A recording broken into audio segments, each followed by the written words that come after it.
Recorded live from Portland, Oregon, it's the Transamorous Network podcast. Let's get it on.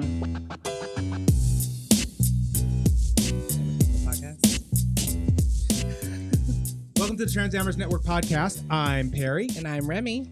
And today we have this is a special edition of the Transamorous Network podcast because we are showcasing magnificent, I don't want to use the word that starts with an M. Let's say a magnificent development in Remy's life, evidenced by this guy here. And you may have noticed he looks really familiar, minus the Portland t-shirt. That's Jonathan Hayden, who we had on the show a couple months ago.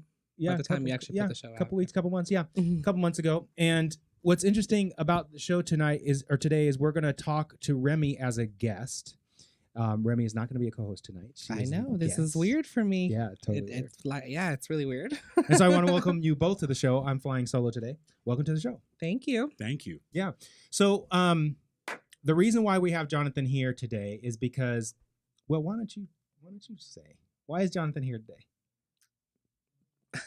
I'll say it. So this is different for me. It is different to for be you. the object of the conversation. It is. So about a year ago, when we started the Transamorous Network podcast, Remy and I, Remy was, I remember times during the year when you were like, "Where's my boyfriend?" Remember that? And so where we're at now, so that was like 12 months ago. Both of us were single. Well, I was married, but she was single, and she was looking for a man to be with. And we were doing the story work that we talk about here on the show. And over the course of the 11 months or so that ensued, Remy met Jonathan via our show, and one thing led to another. And Jonathan is here today as part of his desire to actually be with Remy. And so this is their first time meeting in person. And not today, but this visit. Well, yeah, the visit. They've been together for how long? I mean, today is. I arrived on the 1st, June 1st. Mm-hmm. And today's June the 6th. 1st and the 6th. Okay. Mm-hmm. Okay, great. So they've been here for about 6 days together, and so we're just gonna talk about this relationship as evidence of what's possible when you are telling stories that match what you want, and then. Well, obviously you get what you want. So we're going to talk to Remy about that experience. We're going to talk to Jonathan about his experience. We're going to talk about what they plan for their relationship, if they're willing to talk about that. There's some things that Remy shared with me that I hope she's willing to talk about. We'll talk about it. We'll see. So I'm kind of putting him on the spot because we didn't talk about this show beforehand. So if you aren't comfortable talking about something, just say so and we'll just skip it. Okay. All right, cool. All right, so let's start with how your 6-day visit is going so far. How's it going? Oh, it's been great. It actually has been extended 2 days. Oh, that's right. Yeah, I was supposed to go back on. Perfect. I was supposed to go back really this morning, but decided to stay for an extra 2 days. Didn't want to go home. Didn't want to go home. We've really connected and really bonded, and really it's just like I've been coming home. So let's talk about that. It's interesting that you had said that yesterday when we were doing the show, the what show? Oh, the face, In Your Face. In Your Face. Yeah. And so what is it about the relationship that has it feeling like that? What happened that, I mean, you've already told me the story, but I want you to tell the listeners about the experience at the airport. So just kind of priming it. What happened that made you feel that way about it being at home for you? Really, on the 1st at the airport, like we described yesterday, we couldn't lock him. We were hugging for like 5 minutes, couldn't leave, couldn't, it was like I'm home. It's like I haven't seen you in ages. It's not like this is the first time. Oh gosh, no nervousness, no nothing. It's just gelled and connected. We've had fun. It's just been cool. I haven't felt nervous around her. I felt like, coming into her place has been cool. Like I've been coming to home. It's like, let's make sure you're staying about a beer can away from the mic so we can get your sound. A beer can. Yeah. I see something better for me, but I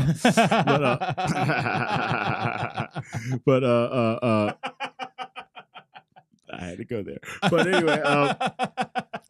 anyway, So yeah. when people, so my experience of long distance dating is when you have this long. How long did you guys talk before you actually met? It's been about 5 months. Okay. That we've been talking. Really, since the show from January, I like to say the show was what, January 21st when we aired it. Yeah, we recorded it. Yeah, we recorded it. Yeah. And so usually in my experience and talking to others, when people are dating long distance and then they finally meet each other in person, there's like fireworks and, oh my God, I can't believe I'm here seeing you in person, blah, blah, blah. Which is, I think, what I expected. Right. And which is what I expected. And I didn't experience, and it actually kind of threw me off a little bit because he just feels so comfortable. Like I've always known him, and like that we've always, like he was coming home, like he's been away and he's coming back.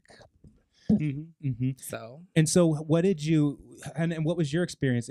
Did you have the same experience around that? Yeah, it's like I haven't felt nervous. I haven't felt like I have to watch what I say or be perfect. I've just been myself, just been me. We've just blended. She the same way. We were talking about extras, doing those extras. Like we don't have to do any of that extra stuff. Extra like what? I mean, just like us, from my point of view, the universe has conspired for me to be as raw and me as possible. No extra finances, like little things like getting my nails done, like I like to do on a normal basis anyway. And of course I would want to do on our first meeting wasn't a possibility. And just little things like that. And the universe conspiring to be like, nope, that's it. And you're going to go camping and there's not going to be makeup and there's not going to be anything but the two of you and getting to really get to know each other face to face. So whose idea was it to go camping? Jonathan's. And why? So do you camp back in? Where are you from? You're from DC. Do you camp there? No, I have gone camping before. Something I've wanted to do more of. Even get my friends to go, but a lot of folks don't want to go camping. So who wants to go camping by themselves? You never know what happened. That's why they have those movies. But Brothers in the Woods don't necessarily work out always well. So I haven't been able to go camping like that. I've done in the past with some of my work with students and taking them camping, in our programs and stuff, but never just on my own on a camping trip like this where I'm going with my rules, my way kind of thing. So it was really her rules, and that's true because she was amazing in terms of what I've learned about camping, what I learned about from making a fire, from just cooking on the stove, just everything, pitching the tent. We had a 12-man tent. So, the 12-man tent, it was a house. It was a literal house. I love my new tent. And it was just cool just doing all of these things, but I had never really done that like on something like this. So on this level. So I wanted to. So, but on a first date to go camping together, it seems, I'm sure the audience is thinking, you guys spent, how many nights did you spend together? 2 nights. 2 nights in the woods by yourselves on a first date. It seems like a recipe potentially for disaster, him coming all the way across the country. You're not really knowing each other. And, and it could be, you know what I mean? I guess that's always that possibility. But again, it wasn't a possibility. In my story, like that wasn't going to happen, because those thoughts crossed my mind occasionally, and I was like, no, that's not what this is going to be, and it wasn't, and it hasn't been at all.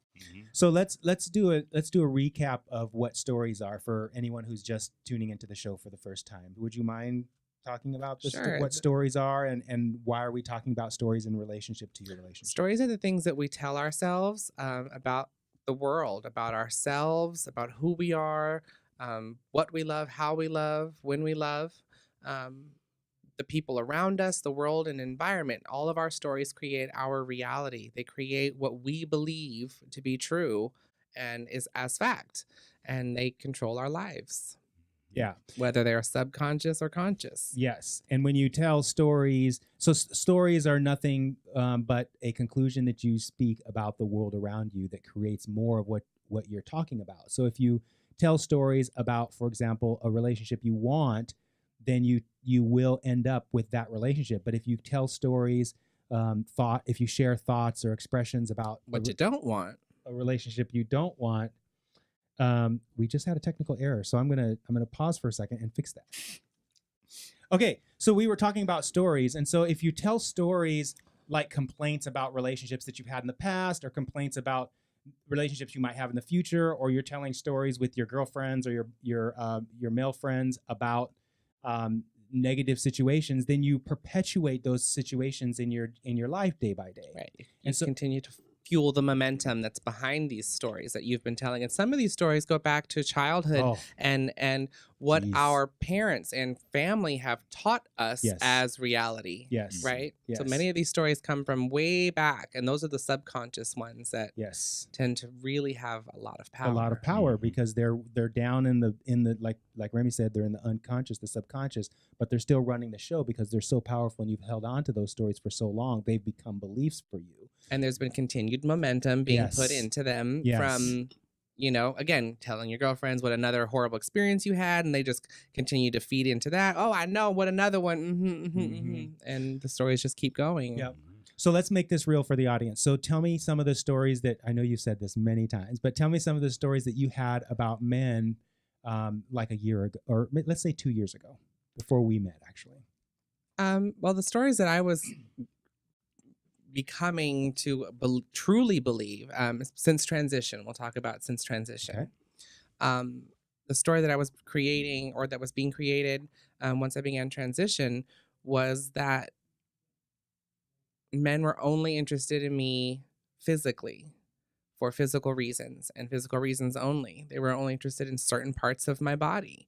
And there was no concern or care for the person that I was, and that love wasn't showing out to be the possibility. And when I would see a couple, down the street, I would be like, where's mine? And I'm like, it's not going to happen. And I was starting to create that story. So that's kind of where I was with it. I was believing that I was getting to, by the time I met Perry, 2.5 years into transition or whatever, that all men were scum, and that they were, that they're all men are scum, and they only want me for this, and I'm only going to be objectified, and love isn't going to happen. And it's interesting because at least one time in the year that we've known each other, you have said, "Where's my man?"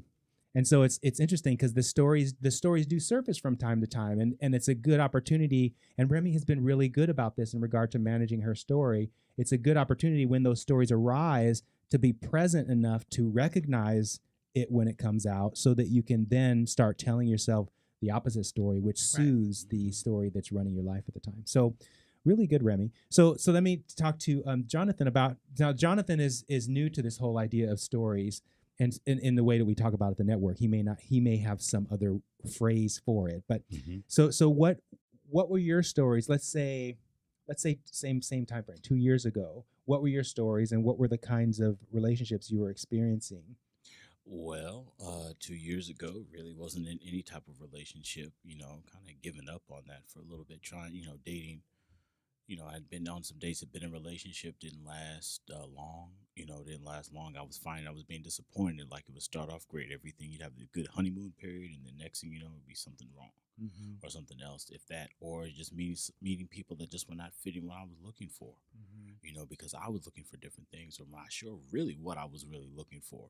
You were sure, or were not? I was not. You were really, not. Okay. Just what I was really looking for, but not just in a woman, but for myself, in terms of getting my own self together and seeing where I was and learning. So that's where I was, because I had been kind of disappointed, bitter, like I said yesterday, a little bit, and fed up because things weren't working. I was wondering, was this going to be for me? Is this, where I'm at? Is this something? Is this realistic? What were some of the disappointments that you were having, and as a result, if you can identify them, the stories you were telling yourself about those past relationships? Well, I will say, I wasn't fully looking at some of my own things where I could have changed in terms of how I approached it, even in terms of, not in terms of being getting communication, in terms of looking and really expressing what I was looking for, and actually listening to that person and seeing that, this person really may not be for me, trying to fit, trying to make something work that really wasn't there, knowing that I'm seeing a behavior, a pattern, or something that I may not necessarily like. Can you get a little bit more specific about the behaviors or the patterns? It could be anything from. Well, don't make something up. Like, tell the real story. We're not going to use names, but okay. Like, for instance, escorting. Okay. Okay, or finding out, or drugs. So You know. you had dated, and we're going to get really specific without using the names for the men who are watching the show, because this Mhm. is really important Mhm. what you're saying.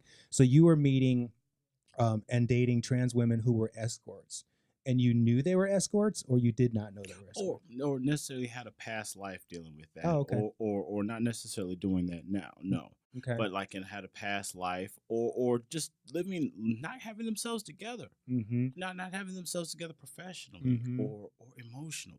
And so, can you identify the stories that you understand the concept of stories, Yes. right? Okay. Can you identify the stories? Perhaps He's read the book. Oh, you. Mhm. Oh, that's Yeah, right. Yeah, yes, yeah. I did Okay. read the book. So can you He's identify? read the men's Yes, guide. that's right. Mhm. So Checkpoint. can you identify the stories that were causing you to meet those kinds of women? We're talking about trans women, of course, right? We're talking about okay. Identify the stories. Mm-hmm. I'm going to throw one out. So, for example, did you have the belief or the story that all trans women are poor and so they have to work as sex workers? No. Okay. I did not believe that. Mm-hmm. I did not believe that. However, it kept finding that I kept meeting many that had been in that situation. Mm-hmm. And even I'm like, I know there's others. And then through changing up, looking what I was looking for, Mm-hmm. and looking and changing and growing myself and becoming older and becoming, as I became older, and things I'm going to tolerate and not tolerate, I started to meet different women. Okay, so let's go back to the stories then. So was a story in your mind at that time more like I'm not going to get it right, but I'm going to try and get in the Mhm. vicinity, okay? I'm dating these women as a curiosity. I'm dating these women to get some tang. I'm dating these women in a casual sense. No. Okay. No. That I think everybody's had that at one point Well, in terms right, of yes, right. in terms of dating casually, but in terms of actually wanting a relationship and Mhm. wanting that, and that's what I'm more talking about in terms of a relationship aspect, that I was finding disappointing. So you were looking for a relationship, but you ended up dating trans women who were not, in your mind, relationship material. Yes. Okay. Yes. Okay.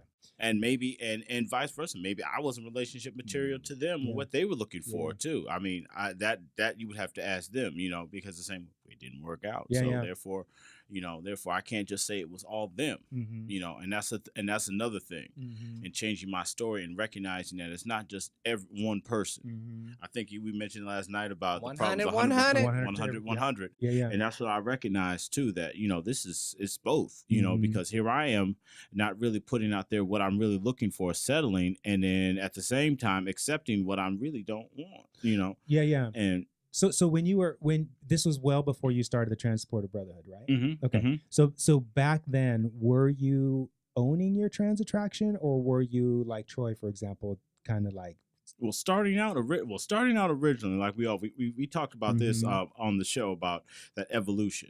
Mhm. So when I first became aware with trans women, yes, it was more of first understanding who I was, because this is something new, something different. So some of that was experimentation. But when I realized that I wanted this is more than just a fad or fetish, or this is more than just something that this is a part of who I am. This is an attraction. This is something where I realized that I see more than just sex, or more than just objectification, or more than whatever you want to call it. Then I realized I had to change up my stories. And when did that moment happen in the span of your trans attraction? Like Troy, he said it was 15 years before he got to that point. For you, shoot, it would have been, I'd say, about 10 years, really. If okay, you think about it, okay. yeah. So about 10 years. Okay, so in that 10-year period, I'm kind of drilling down because I Mhm. really want the men to be able to relate to what has happened between the two of you. Right. So in those 10 years, you weren't looking for a relationship because you said I hadn't fully owned it. Correct. I hadn't fully owned it, and Correct. at that time. But when I became to the point where I knew who I wanted and what I wanted, and where I started to own more who I was, then I realized that, to be in a relationship, you have to do. There's some things you have to do. Yeah. There's things you have to do. You have to be. You can't. You just can't go in there just thinking it's all willy nilly. You can't go in there wanting to go in there half cocked, saying you don't want people to know. You don't want people to be a part of this, or keep it on the relapse. Whatever you want to, whatever you call it. You have to go and change up what you're doing. So there was and people that you in the company that you keep too, and the people that you meet. So the shady people behavior, shady places, shady people. Well, that's what I'm trying to get at, Remy, is that and you may be reluctant to have the conversation about those kind of things because they can be embarrassing. But in that first 10-year period, there had to be somebody, because I know in my early stages there were behaviors on my part that when I look back, it's not like I cringed because that's who I was, but I could acknowledge that I was perpetrating shady behavior. And so there was a period in your trans attraction where you were doing the same thing. And when you were doing those things, the women who you were seeing. See, but I can't say that I wasn't perpetuating shady situations in my side. Well, of course. From my side of well, it yeah, too. everybody. It goes both ways. Both ways. Yeah, and so when you were in that shady behavior mode, was there embarrassment and kind of shame about what you were doing? Like, were you trying to hide what you were doing? I mean, yes. I mean, okay. Thank you. Nobody's gonna be out there putting on their business out there. Hey, I'm out here messing with so and so, or I done this. Nobody's gonna put out their business. Yes. And we all know that a lot of us have been taught you keep your stuff private. Period. Yes. It's no one's business. Yes. So there was that. But as you get older, you realize sometimes you can't do that. Right. Sometimes it's not healthy to do that. It doesn't help you. Right. Okay. So in that period, you were when you're in the shady behavior phase, how were you finding trans women? Like Craigslist or going to the bars or whatever? No, not the bars. Oddly enough, Craigslist, dating sites, things like that. That's the main way. Yeah, so the same thing same way every other guy. Most guys, yeah. And girls too, because there's nowhere else for us to go. Pay attention. There's another side to this story. Yeah, exactly. That the girls, ladies, you're doing it too. You're perpetuating the same behavior. Yeah, yeah. It's Remy's right. So as I know, I did. Yeah, trans women have a large story about how bad men are that are looking for them. And it's interesting because if the trans women weren't on Craigslist doing what they do, or in the bars doing what they do, they wouldn't be experiencing the things that they complain about. Right. And vice versa for the guys. Yeah. The guys it's so funny. If the girls wasn't on, other guys wouldn't be going there to find the girls. Exactly. So, I mean, everyone's putting themselves out there incorrectly. Well, yes. And with these stories that are matching you with the person who is matching your story. At that time. Yes, right. At that time. And so Jonathan, I would say that even though you can't articulate what they might be, there were definitely stories going on for you that had you meeting these kinds of trans women who are former escorts and former drug users, or in the moment drug users. Some folks who addicts, and going through it, just or people with just messed up attitudes. And maybe I didn't come in there probably correct sometimes too. And at the same everybody way. does. Yeah, right. I know there are times when I wasn't I don't correct. have an attitude. I don't know what you're talking about. So there's all that. There's all that. And so there's we take accountability for ourselves. Right. And we have to look 100% accountability for everything that change you our have story, done to create who you are at this moment right now. Yep.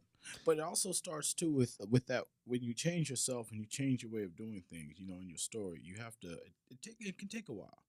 Well, sometimes it does to develop the way you need to be in that evolution and that change. The way you are. For many of us, we go from that kind of chaser mentality to where we are now, looking for something meaningful and lasting because we realize that crap ain't working for us. Yeah. That way doesn't work. It's not leading to anybody's happiness. Yeah. It's just leading to it's a denial of who you really are. By not facing, saying, "Look, man, this is a way you can start a family. You can start this. You could be the man you're supposed to be in a family and stuff with the woman here, with this woman here, not just objectify, not just see her for sex." Yeah. And so there was and you're right. It takes for many men, it takes a very long time, and some men never make it to that point. Some men don't. Right. And so there was this long period of you doing what you were doing, and then you have this change. And we've covered Jonathan's story in his interview, but essentially he created this Facebook group for men like himself, and Troy, the guy we were referring to earlier, joined him, and so you started to tell, as the founder of the Transportive Brotherhood, you started to tell different stories, and I presume it was coming from your past experience. Why is that doing that? it's the Brotherhood came from meeting more, becoming more open with myself, and becoming accepting who I was, and trying to reach out to try to find other men like myself, to try to find some support, to try to find people who maybe have had some similar stories to myself, so we can learn from these stories and learn from each other and learn from our mistakes and learn from our things, so we can help try to find the success that we're looking for. Is that why you did it? Support, yeah, for myself and for others. That's why Troy and I really did it, is to support other brothers like ourselves, to really find, give us a chance to speak out. And how long ago did you start the Brotherhood? This would have been it would be almost a year now. Oh, just a year. Okay. Yeah, so it's actually, the Brotherhood is very new, because again, I didn't know Troy till what, almost last year. So because again, we don't know, you can't meet too many men like ourselves. Well, yeah, where do you go to meet guys like us and have we these kind talked of about this conversations? on the show before. So where do you go? So to finding, and then through opening up, and through, oddly enough, through meeting someone, Troy and I were both friends we were working together with. Neither one of us are friends with this person anymore, but that person kind of got me opened up, and we got to working together, going back to creating change and doing that. And that's where we saw, there's another brother here that's like me, just trying to do something for, trying to find something for himself, and trying to help other brothers to do the same thing. Mm-hmm. This is something good. We've never had that. This is something new. As more and more people are coming out, more and more it's becoming more accepted. Trans women and trans men and women are becoming more and more accepted in society. In society, you see more men starting to come out too, in terms of who we are. And so it's nice to finally see more men like ourselves. And so we needed that. That's helped us. And this past year, it changed my story. Well, it's so interesting that you said that, because that's right around the time that Remy had the kind of coming of age experience of learning about her stories. Mm-hmm. And so here's the thing. The universe is so intelligent. You cannot possibly imagine how the universe is going to put you together with mm-hmm. the transgender woman of your dreams, or the man of your dreams, if you're trans and you're looking for a cishet man. And so by telling these positive stories, you're just kind of leaving it up to the universe to put it together. And if you listen to what Jonathan's saying, a year ago, Jonathan started to work on his own stories. And about a year ago, Remy started doing mm-hmm. the same thing. Mm-hmm. And now, they met via this show. And let's just stop and acknowledge that for a second, because, and I said this on the Facebook show last night, someone could hear this story and say, well, the reason why Remy met this nice guy is because of the Transamorous network. There was no other. I'm speaking for someone else. I don't have a network show that I'm a host of, so I'll never meet a trans woman. Right. Right. Mm-hmm. They could say that the show is what actually put you guys together, but the show it's just an incidental component of this story. It's mm-hmm. the message of the show that had more to do than any part of the show itself. It's what we're really talking about: getting your stories right. Mm-hmm. Perry introducing me to the stories, asking me to edit the man's guide, changed my life. We videoed proof of it through mm-hmm. an entire year. Yeah. I never thought. I didn't think it would be at this point a year ago. So a year ago, you didn't. Well, you couldn't have imagined the Transamorous network. No, because it hadn't started. We just started. I hadn't even known you yet. Right. So, but I was not thinking that. I mean, a year ago, we were talking about that last year, Troy and I, around this time. We're talking about, putting this together, needing this, because we've been so disappointed. Mm-hmm. Nobody's dating. We're like, ain't nobody going out on dates. Nobody's tired. Nobody wants to reach out there, talking here and there, but realizing these people really aren't for us, and blah, blah, blah. And like, man, we need more men to just get some help. Yeah. To get some help. And we reached out to our brother Antoine, who was with us at Creating Change. He was in the group. You came along, and the more and more that empowered us. You know, hearing these stories, hearing what people are doing, hearing us, that helped to change people's stories because it gave people some strength, some unity, something that they didn't have before. You know, like in many groups of people, they have more unity, the more people are encouraged and the more people are empowered. And when you start finding more men like ourselves, and it's like, okay, I'm not alone. Yeah. So now I can stand up and I can, you know, I feel good. Yeah. You know, I mean, we didn't have that a year ago. Yeah. A year ago, I'm like, God damn it. Yeah. I'm like, I don't know what I'm gonna do. I really don't know what I'm gonna do. This is a different. This is not cool. I'm not, you know, where I should be. You know, but now you feel like where you should be. Yeah, nice. Where I should be. Well, let's take a break. It's we're 30 minutes into the show, so we're going to take a break, and when we come back, we're going to transition this conversation to more about Remy and Jonathan's relationship. So